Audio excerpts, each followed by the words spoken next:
बच्चों, आज हमारा पाठ है जहाँ पहिया है, कक्षा 8 हिंदी का यह पाठ। इसका अभ्यास हम आज करने वाले हैं। इसमें अलग अलग भाग में प्रश्न दिए गए हैं। जो पहला भाग है जंजीरें, इसका जो पहला प्रश्न है देख लीजिए।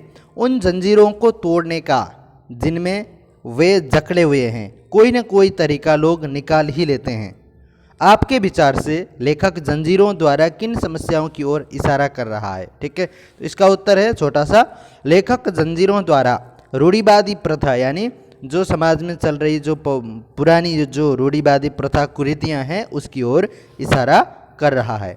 दूसरा प्रश्न है, क्या आप लेखक की इस बात से सहमत हैं?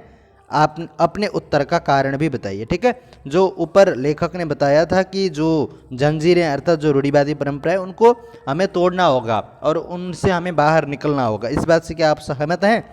तो उत्तर है उन जंजीरों को तोड़ने का जिनमें वे जकड़े हुए हैं, कोई न कोई तरीका लोग निकाल ही लेते हैं। लेखक के इस कथन से हम सहमत हैं, क्योंकि मनुष्य स्वभाव के अनुसार अधिक समय तक बंधनों में नहीं रह सकते।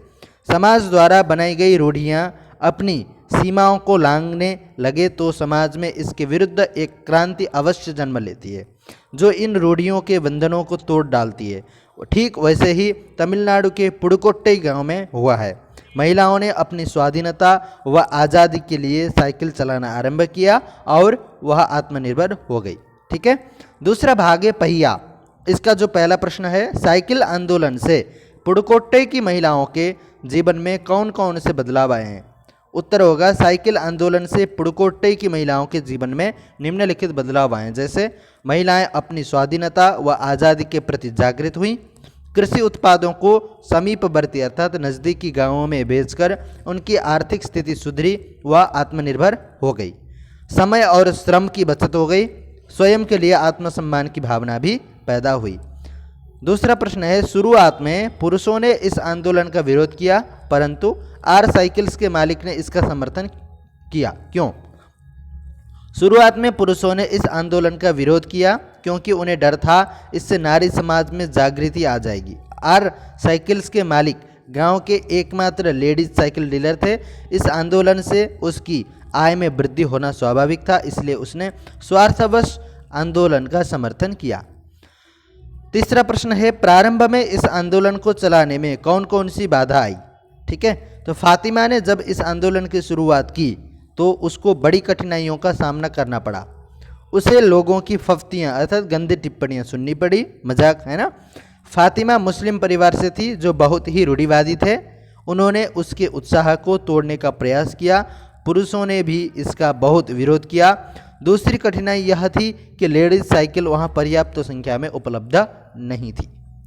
शीर्षक की बात इस भाग में जो पहला प्रश्न है, आपके विचार से लेखक ने इस पाठ का नाम जहाँ पहिया है क्यों रखा होगा? तो तमिलनाडु के रूढ़िवादी पुडुकोट्टई गांव में महिलाओं का पुरुषों के विरुद्ध खड़े होकर साइकिल को अपनी जागृति के लिए चुनना बहुत बड़ा कदम था। पहिए को गतिशीलता का प्रतीक माना जाता है और इस साइकिल आंदोलन से महिलाओं का जीवन भी गतिशील हो गया। लेखक ने इस पाठ का नाम जहाँ पहिया है तमिलनाडु के पुडुकोट्टई गांव के साइकिल आंदोलन के कारण ही रखा होगा। दूसरा प्रश्न है, अपने मन से इस पाठ का कोई दूसरा शीर्षक सुझाइए। अपने दिए हुए शीर्षक के पक्ष में तर्क दीजिए।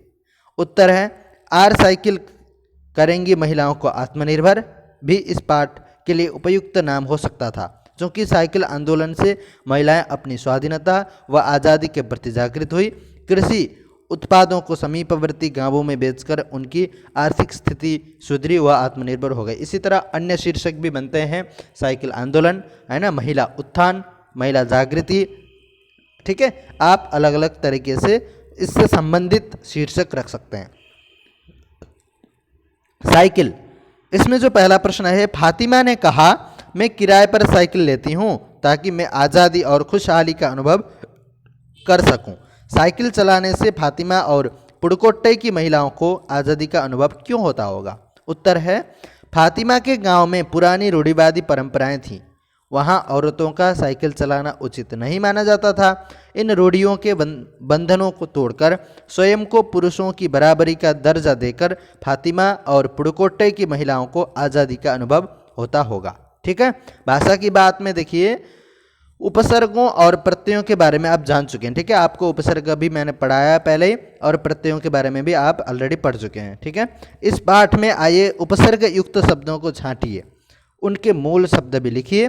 आपकी सहायता के लिए इस पाठ में प्रयुक्त कुछ उपसर्ग और प्रत्यय इस प्रकार हैं: अभि, प्र, अनु, परि, वि और प्रत्यय इक, वाला, ता, ना। जैसे उपसर्ग को हम अलग करते हैं, अभिमान शब्द है, इसमें उपसर्ग है अभि। प्रयत्न शब्द में उपसर्ग है प्र, वैसे ही अनुसरण में उपसर्ग है अनु तथा परिपक्व शब्द में उपसर्ग है परि, विशेष में उपसर्ग है वि। प्रत्यय, अब हमें यहाँ पर प्रत्यय को अलग करना है। धार्मिक, धार्मिक में धर्म शब्द से इक प्रत्यय होने पर धार्मिक बनता है ना। किस्मत वाला, यहाँ पर किस्मत शब्द है मूल और उससे वाला प्रत्यय हुआ है तो किस्मत वाला। ता प्रत्यय, सजीव शब्द से ता प्रत्यय होने पर सजीवता। चढ़, चढ़ धातु है, इससे ना प्रत्यय करते हैं तो चढ़ना बनता है। नव साक्षर में क्या है, नव प्लस साक्षर, यहाँ पर नव उपसर्ग है। ठीक है, साक्षर इसमें प्रत्यय पहले आया है। गतिशीलता, यहाँ पर गतिशील शब्द और ता, इसमें ता प्रत्यय। ठीक है, समझ गए। तो कुछ अन्य भाग है उसको भी हम देख लेते हैं। यहाँ पर है जैसे समझने की बात। ठीक है, ये आपको समझने के लिए दिया गया है, आप खुद समझ सकते हैं। लोगों के लिए यह समझना बड़ा कठिन है कि ग्रामीण औरतों के लिए यह कितनी बड़ी चीज़ है। उनके लिए तो यह हवाई जहाज उड़ाने जैसी बड़ी उपलब्धि है। साइकिल चलाना ग्रामीण महिलाओं के लिए इतना महत्वपूर्ण क्यों है, समूह बनाकर चर्चा कीजिए। ठीक है, आप इस पर खुद चर्चा कर सकते हैं। इसका मतलब ये है कि देखिए, जो ग्रामीण अर्थात जो पिछड़ी महिलाएं होती हैं उनको साइकिल चलाना भी वास्तव में एक आत्मसम्मान का और स्वतंत्रता का अनुभव दिलाता है और इसलिए उनको यह साइकिल चलाना हवाई जहाज़ चलाने के बराबर होता है। साथ ही जो दैनंदिनी कार्य है अर्थात दैनिक कार्य, उनमें इसका महत्वपूर्ण योगदान है और अपने परिवार को पालन पोषण करने के लिए अथवा परिवार को, समाज को उन्नति की राह पर ले जाने के लिए भी साइकिल का अत्यंत महत्वपूर्ण योगदान है। इसलिए ग्रामीण महिलाओं को साइकिल चलाना हवाई जहाज चलाने के बराबर है। ठीक है, दूसरा है पुडुकोट्टई पहुंचने से पहले मैंने इस विनम्र सवारी के बारे में इस तरह सोचा ही नहीं था। साइकिल को विनम्र सवारी क्यों कहा गया है? ठीक है, तो लेखक कहते हैं कि पुडुकोट्टई पहुंचने से पहले साइकिल को मैं इस तरह सोचा ही नहीं था। बस साइकिल आंदोलन, लेखक कहते हैं कि साइकिल आंदोलन को उन्होंने सिर्फ आर्थिक दृष्टि से ही देखा था। जब उन्होंने फातिमा इत्यादि वहाँ के जो लोग थे उनसे बात किया तब उनको पता चला कि साइकिल आंदोलन केवल आर्थिक गतिविधियों के लिए नहीं है, किंतु उनका आत्मसम्मान है ना, उनकी आज़ादी के लिए भी साइकिल आंदोलन किया गया था। इसलिए उन्होंने इसको विनम्र सवारी कहा। ठीक है, अब देखिए आगे कल्पना से इसको आप खुद ही कर सकते हैं, खुद ही समझ सकते हैं। मैं बस थोड़ा सा बता देता हूँ। पुडुकोट्टई में कोई महिला अगर चुनाव लड़ती तो अपना पार्टी चिन्ह क्या बनाती और क्यों, है ना। अगर कोई चुनाव लड़ती तो जरूर साइकिल चिन्ह बनाती, क्योंकि साइकिल में लोगों की रुचि थी, इससे उनकी आज़ादी भी जुड़ी हुई थी, उनका आत्मसम्मान जुड़ा हुआ था। ठीक है, अगर दुनिया के सभी पहिए हड़ताल कर दें तो क्या होगा? सभी पहिए मतलब सभी वाहन अगर हड़ताल कर देते हैं, एकदम नहीं चलेंगे, तो क्या होगा? हमारा जीवन भी रुक जाएगा। ठीक है, क्योंकि हमारा जीवन ही पहियों के आधार पर चलता है। 1992 में अंतर्राष्ट्रीय महिला दिवस के बाद अब यह जिला कभी भी पहले जैसा नहीं हो सकता। इस कथन का अभिप्राय स्पष्ट कीजिए। मतलब 1992 में वहाँ पर साइकिल आंदोलन हुआ था, इसलिए उस समय वो जिला बहुत ही गर्म था, है ना। यानी गर्म मतलब सूरज के कारण गर्म नहीं, वहाँ का माहौल गर्म था और सभी चारों तरफ महिलाएं आंदोलन के लिए निकली थी और महिलाओं ने महिला दिवस को एक विशेष करके मनाया था और वो अब फिर से नहीं होगा, क्योंकि अब वहाँ की महिलाएं पूर्णतः जागृत हो चुकी हैं। मान लीजिए आप एक संवाददाता हैं, आपको 8 मार्च 1992 के दिन, 8 मार्च 1992 महिला दिवस है, उस दिन पुडुकोट्टई में हुई घटना का समाचार तैयार करना है। पाठ में दी गई सूचनाओं और कल्पनाओं के आधार पर एक समाचार तैयार कीजिए। ठीक है, तो आप एक समाचार तैयार कीजिए कि पुडुकोट्टई में मैं गया था, वहाँ ऐसा देखा, वैसा हुआ, साइकिल में भीड़ लगी हुई थी, लोग सभी महिलाएं साइकिल पर चढ़कर खुशी के साथ झंडा लेकर इधर उधर कूद रही हैं, साइकिल चला रही हैं और पुरुष देखते रह जाते हैं। ठीक है, इस तरह से आप एक समाचार को तैयार कीजिए। अगले पृष्ठ पर दी गई पिता के बाद कविता पढ़िए। क्या कविता में और फातिमा की बात में कोई संबंध हो सकता है? अपने विचार लिखिए, ये आपके लिए है।